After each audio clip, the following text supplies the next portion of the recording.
Hello,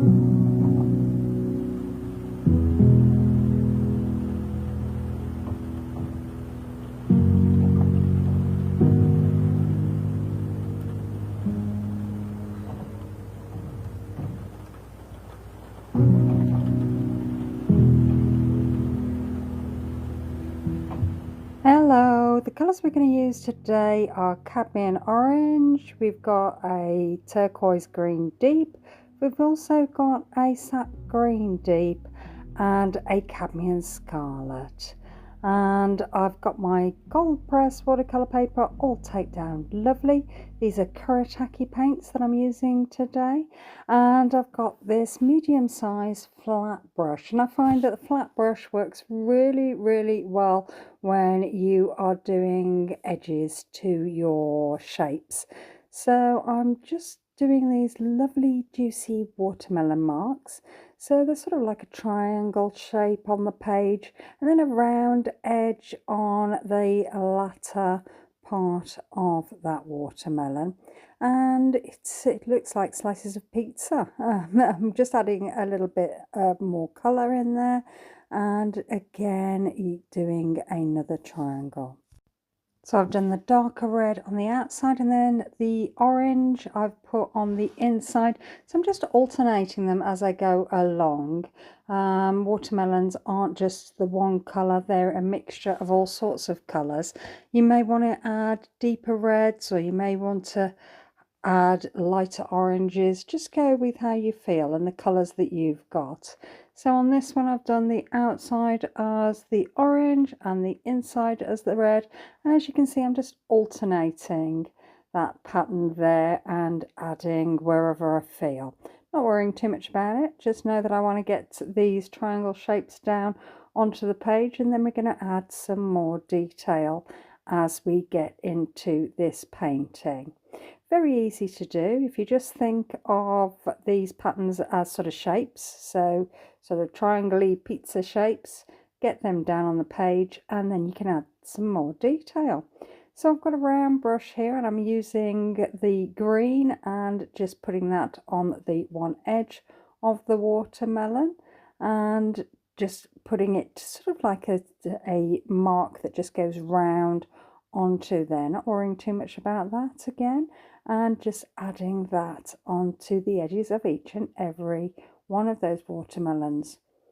So once I've done that, I am going to grab the other green, and I am just going to make some flowery shapes. So I'm just putting some flowery, and it's just basically dotting that brush on to the page. It's like flattening it out, making these flower shapes. I'm not worrying too much about what they look like. They're not perfect. I just know that I want to put these down. It's sort of like a bluey green, this, and I think it looks quite nice with those pinks and the greens there. So adding those in there, so layering up on my detail. And then once I've done that, I am going to connect them by adding some lines in between them.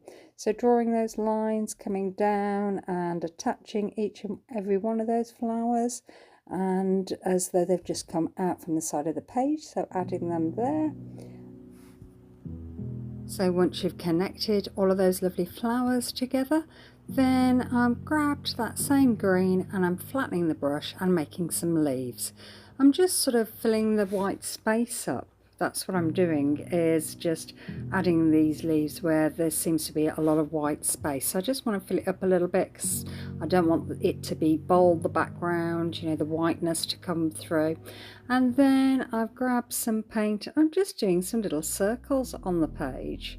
And again, it's just about filling up that white space so that you haven't got a load of white on that page. I don't mind a little bit of white, but I think filling it up just makes it a little bit more interesting.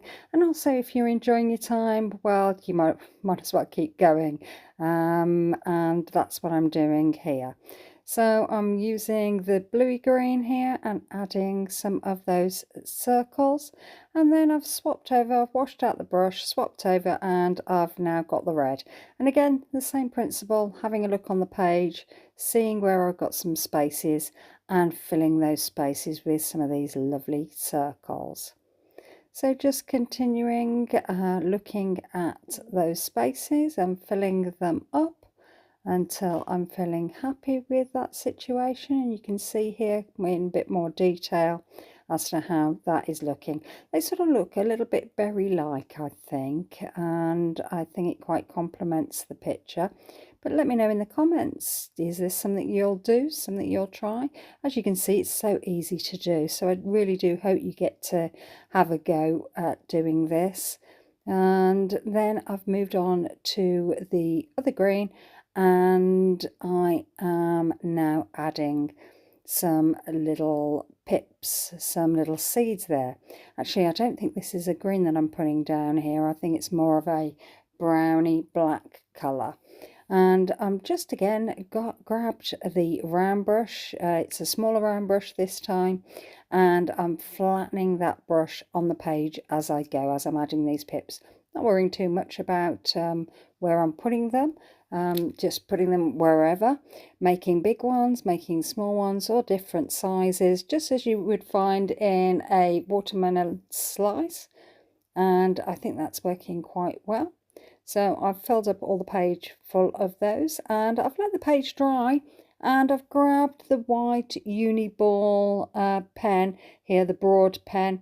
I'm just going to add some details onto the flowers, and it's a matter of just adding some dots, adding some little flicks of white there. Just adds a little bit of interest, makes it look bit more flower-like. You've got your centre of your flower with all the stamens coming out from there, and I think that looks rather cute. And also then we are going to be moving on to the leaves, so we're just going to add some lines in the leaves just to make them look a little bit more leaf-like. And then once that's all completed and you've done all of your leaves, then you can move on to doing the peeling of the paper. So I've heated up the tape and I'm just peeling that off to have a look at this picture, but I will be adding some of the white to, you can see here, I mustn't have put it on the video, the white that goes around the pips as well. Can you see that?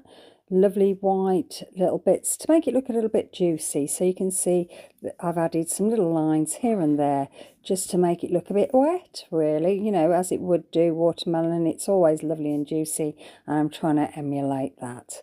So I hope you've liked this. I hope you like, subscribe. I hope to hear from you. Would love to hear what you think. Thanks ever so much for watching. Hope to see you again soon. Okay then, bye.